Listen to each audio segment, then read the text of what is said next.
esse momento que foi criado para nós, da palavra, é um momento de diálogo de saberes, porque a palavra, ela é guerra ou paz, conflito ou amor, é o passado se ligando ao presente, é uma determinada região cultural em interculturalidade com outras regiões. Em todos os continentes, nas sociedades, na sociedade em geral, e as sociedades que eu conheci, por interesse de pesquisa, eu sempre fui muito curiosa, e isso, então, nessas viagens culturais que eu fiz no Brasil e também no exterior, quando você fala em cultura dos Estados Unidos, cultura de Londres, da Alemanha, fala-se também na cultura brasileira. Eu sempre tive dentro de casa a oportunidade de falar uma outra língua. E quando eu era pequenina, eu falava quase só alemão. Essa curiosidade e desejo de saber como eram as coisas, eu era muito curiosa.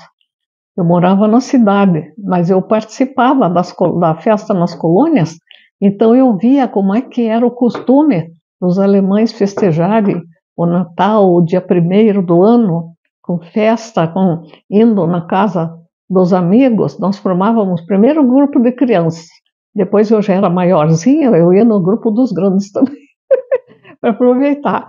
E aí a gente fazia o Wünschen, quer dizer, o desejo.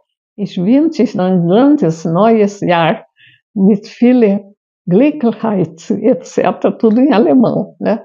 Com 10 anos eu disse: papai, se o senhor não puder pagar, eu vou lavar chão de dia e estudar à noite.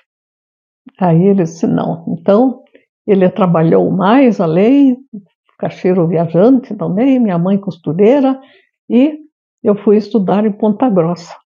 A Maria da Luz, deixa eu colocar um pouquinho da minha amiguinha de infância, e eu estudamos juntas para a admissão. E nós, do interior, eu tirei também primeiro lugar. E fiz o ginásio tirando primeiro lugar. E aí eu fui para a escola normal. E dona Clotilde Antunes Rodrigues foi minha professora de sociologia. Ela foi em minha casa, lá em Ponta Grossa, me convidar para substituí-la na sociologia na escola normal. Naquele tempo não faziam questão de ter faculdade, mas eu estudava muito. O estudar é o caminho para a vida, porque além de você se tornar uma profissional, você continua estudando sempre. E aí eu me tornei uma pesquisadora, sem ter tido nenhuma orientação de metodologia científica. Tanto que o meu primeiro livro, é sobre problemas da educação brasileira e paranaense. Eu fui convidada pelo Conselho Estadual de Educação, aqui do Paraná, para escrever. E a minha professora, dona Olga Matter, me estimulou e disse: faça o livro. Fiz 1000 exemplares, foram todos, e a livraria pediu que eu escrevesse mais. Então, eu tive estímulos para me tornar realmente uma professora de sociologia.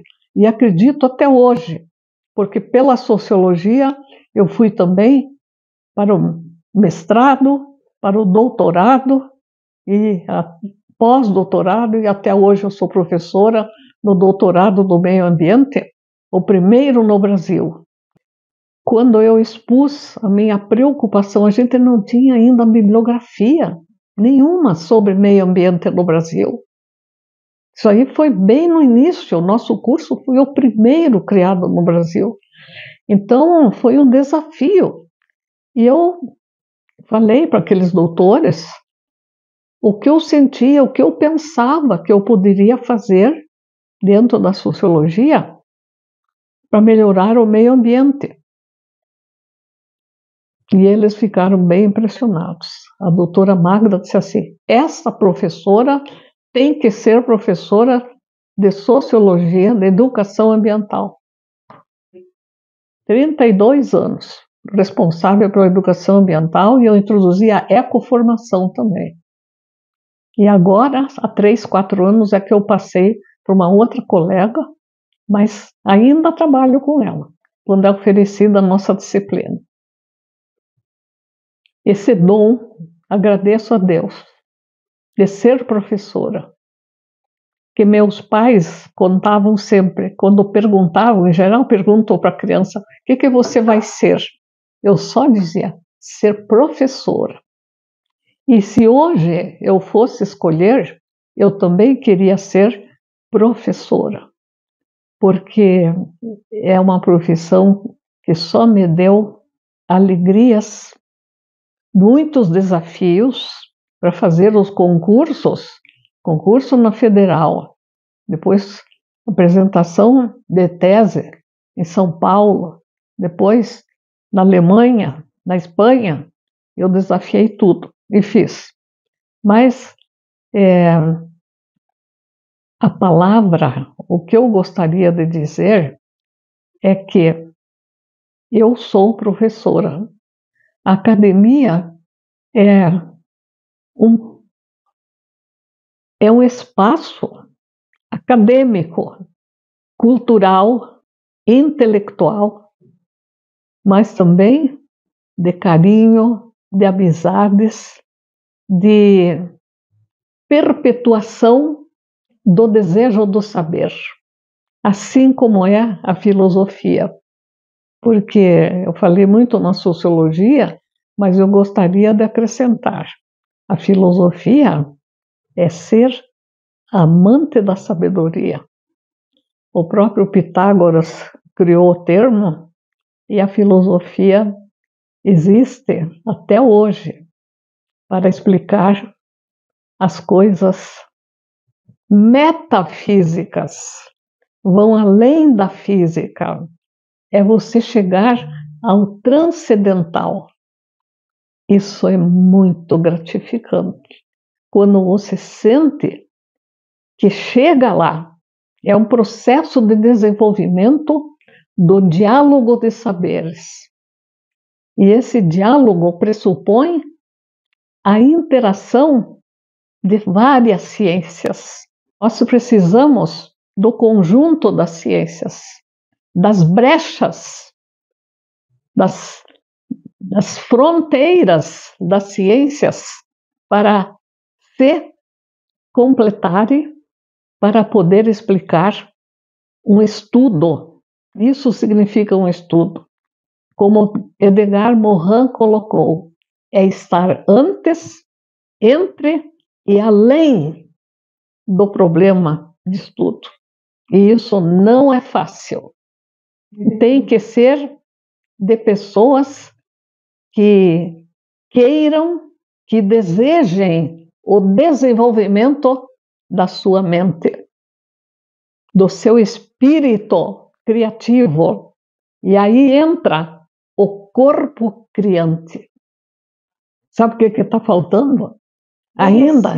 Esse olhar aí está faltando. O meu título de doutor, porque eram muito poucos doutores aqui na Federal, para educação, e também nas outras universidades.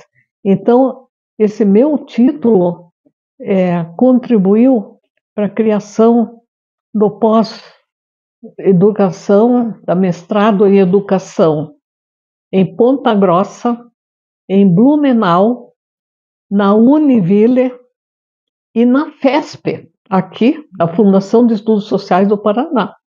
Nós fomos, assim, ousadas, encorajadas, e a professora Nilza e eu, minha colega também, nos investimos de coragem e fomos para a USP. Nós então dávamos nossas aulas aqui na Federal, todas as aulas o dia inteiro, segunda-feira, para poder ficar a semana inteira em São Paulo. Mas tive também, que eu faço questão de dizer, um não no começo, né? Quando era noiva do professor Galbas, ele disse: eu quero falar hoje com o seu Cap. Eu estava na sala lá em casa. Aí chamou o papai e disse: seu Cap, eu quero que o senhor convença a Maria que ao casarmos ela não precisa mais ser professora. Eu já era professorinha lá em Porto Alegre. E o papai, na sua simplicidade, disse: isso é um assunto que vocês têm que resolver. Eu não posso dizer nada, porque ela desde pequena queria ser professora. Aí eu voltei para a sala e ele também disse: parece que você não me ama suficientemente. Eu digo: eu te amo muito, quero casar com você, mas tem uma coisa, eu quero que você respeite o meu ideal. E valeu isso, minha filha, viu? Porque eu comecei dando aula, só ele disse assim: não quero que dê aula nunca para marmanjo. Que é nada, depois eu dei para marmanjo, dei para gente adulta e não parei. Mas sempre, quando eu ia fazer concurso, assumir um cargo, alguma coisa, eu conversava com ele. E tanto para fazer os 2 pós-doutorados, né, na Espanha e na Alemanha, eu tive que... Foi muito pesado, porque o primeiro, o da Espanha, ele ficou. E depois, depois de 5 anos, eu quis muito ir para a Alemanha, era um sonho fazer um estudo na Alemanha, que eu já falava um pouco, mas tive que estudar no Goethe. E aí eu fui, mas eu disse para ele: eu só irei essa vez se você for junto. Aí ele foi comigo, e foi para a Alemanha. E foi muito bom. Dr. Rui Mugiati, que é desembargador no Tribunal de Justiça do Paraná, também foi à minha casa e me disse: professora, eu quero que a senhora faça parte comigo para nós criarmos o projeto primeiro, de justiça restaurativa no Paraná. Eu recebi essa incumbência em Brasília, mas eu preciso de uma ajuda. Como eu sou da universidade, o doutorado, eu entro participando como um elemento da universidade. Eu quero transformar esse programa num programa científico, para ser publicado e divulgado. A partir de pesquisa, nós começamos a escrever o livro. E foi terminado há poucos dias e está agora no prelo. Estou ansiosa por ver o resultado. Eu já vi o resultado, inclusive, do trabalho deles, dos carcerários, na parte agrícola. Então, está havendo realmente uma inovação no sistema carcerário. Justiça restaurativa. Aí veio a busca do problema para eu fazer o trabalho científico que o pós-doutorado exigia. Então eu vi aquela Alemanha, um verdadeiro laboratório social, cultural, político, para eu poder estudar. Porque aí vem as perguntas. Eu apresentei esse estudo na Alemanha, em alemão. E aí o livro, os gráficos aqui da editora da universidade fizeram tão bem, eles fizeram o Muro de Berlim e a Gota de Sangue. Assim como o Bial fez um estudo sobre a queda do Muro de Berlim jornalístico, eu fiz um estudo científico. Eu dei, acho que 2 ou 3 anos a educação à distância, e aí tive a coragem de escrever a metodologia de pesquisa em educação, uma abordagem teórico-prática dialogada, porque na educação à distância tem que ser a expressão, a palavra, o diálogo. E aí eu tive a glória de Deus que eu sentei no computador e comecei a escrever. Antes do casamento, no casamento e depois as viagens. E a parte cultura, os cursos que eu aproveitei e tenho a grata satisfação de dizer, não usei livro nenhum para fazer pesquisa. E aqui tem detalhes. Quem quiser viajar comigo pela Europa, leia esse livro. Gilberto Freire. Regiões Culturais do Brasil, de Manuel Diegues Júnior. Uma palavra. Amor.